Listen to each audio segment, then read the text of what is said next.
वैसा की वैसा ही सिक्का आपने रूप 14 के दिन थाली में रखा है, वही की वही थाली दीपावली के दिन भी पूजन में, जैसी आप पूजन जमाते हो वैसे की वैसे ही जमाओ, जैसे करते हो वैसे की वैसे ही करो।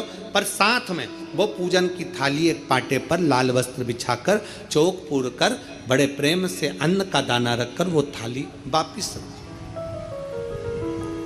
रखिए। और दीपावली के दिन भी वैसी की वैसे ही पूजन करना है। आप अपनी पूजन जैसे करते हो वैसा करो, पर साथ में वही कंकु, चावल, रोली, मोली, हल्दी सब चढ़ाकर भगवान को बड़े प्रेम से जो सिक्के रखे हैं उन सिक्कों की पूजन वैसी की वैसी करना है जो 2 दिन से आप करते आ रहे। बस इतना याद रखें कि दीपावली के दिन जो आप लक्ष्मी का पूजन करें उसमें लक्ष्मी जी के सीधे हाथ की ओर घी का अखंड दीप, लंबी बत्ती का, और लक्ष्मी जी के उल्टे हाथ की तरफ तेल का लंबी बाती का अखंड दीप जलाना। अखंड दीप माता लक्ष्मी का जला। लक्ष्मी जी के उल्टे हाथ पर काय का दिया आएगा? जम के बोलो, तेल का, लंबी बाती का, और सीधे हाथ पर काय का आएगा? घी का दिया।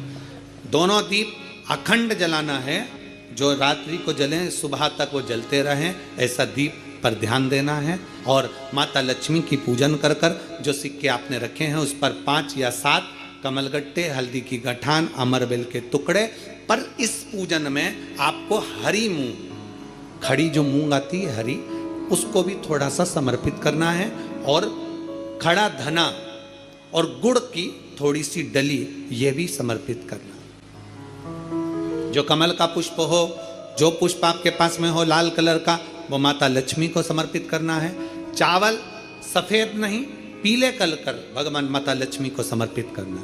हल्दी और कुंकु माता लक्ष्मी को समर्पित करना है, और माँ को भोग लगाकर बड़े प्रेम से माता की आरती कर कर झोली पसार कर प्रणाम करना है। प्रणाम कर कर जब आप पूजन पूर्ण हो जाए, बड़े प्रेम से आनंद से आप लोग भोजन आदि सब करने के बाद में रात्रि का जो समय रहे, दीपावली की रात्रि का 11 बजे के बाद 11:30 से लेकर 12:30 के बीच में प्रयास करना कि किसी भी एक वृक्ष के नीचे, या तो पीपल या बेलपत्र या आंवला, किसी भी एक वृक्ष के नीचे रात्रि के समय पर जाकर एक दीप अवश्य लगाना घी का, और वापिस लौट कर आकर प्रयास करना कि कोई एक सिक्का, कोई भी 1 रुपया 2 रुपया, कोई भी घर में चारों तरफ घुमाने के बाद वो सिक्का अपनी अलमारी में, तिजोरी में या दुकान में जिसमें आप रख सकते हो उसको रखना।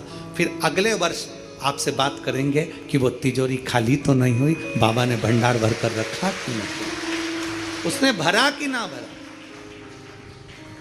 प्रयास करें लक्ष्मी पूजन का। बस पूजन जैसे करते हो, आपके जैसे ब्राह्मण ने बता दिया, जैसे माता पिता ने बता दिया, जैसे पूर्वजों ने बता दिया, जैसे घर में करते आए हो वैसी की वैसी लक्ष्मी पूजन करो। ज़्यादा ढोंग प्रपंच में नहीं पड़ना, किसी ने कहा ऐसा कर दो ना, किसी ने कहा वैसा कर दो ना। अपने आनंद के साथ आप लक्ष्मी की साधारण पूजन जैसे करते आए हो वैसे की वैसे करो। बस वो सिक्के की पूजन आपको 5 दिन तक करना है। तो दीपावली के दिन कौन सा दिन हो जाएगा? 3रा दिन पूर्ण हो जाएगा। फिर पड़वा के दिन का नियम, फिर दूज के दिन का नियम अभी अपन कथा में सुनेंगे। नियम से धारण कर कर माता लक्ष्मी का स्मरण करिए, और लक्ष्मी जी के उल्टे हाथ की तरफ तेल का लंबी बाती का अखंड दीप जलाना।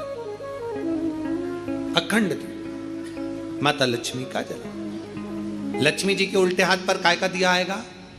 जम के बोलो, तेल का, लंबी बाती का, और सीधे हाथ पर काय का आएगा? घी का दिया। दोनों दीप अखंड जलाना है, जो रात्रि को जलें सुबह तक वो जलते रहें, ऐसा दीप पर ध्यान देना है। और माता लक्ष्मी की पूजन कर कर जो सिक्के आपने रखे हैं उस पर 5 या 7 कमलगट्टे, हल्दी की गठान, अमरबेल के टुकड़े। पर इस पूजन में आपको हरी मूंग, खड़ी जो मूंग आती है हरी, उसको भी थोड़ा सा समर्पित करना है, और खड़ा धना और गुड़ की थोड़ी सी डली ये भी समर्पित करना। जो कमल का पुष्प हो, जो पुष्प आपके पास में हो लाल कलर का, वो माता लक्ष्मी को समर्पित करना है। चावल सफेद नहीं, पीले कलर कर भगवान माता लक्ष्मी को समर्पित करना। हल्दी और कुंकु माता लक्ष्मी को समर्पित करना है, और माँ को भोग लगाकर बड़े प्रेम से माता की आरती कर कर झोली पसार कर प्रणाम करना है। प्रणाम कर कर जब आप पूजन पूर्ण हो जाए, बड़े प्रेम से आनंद से आप लोग भोजन आदि सब करने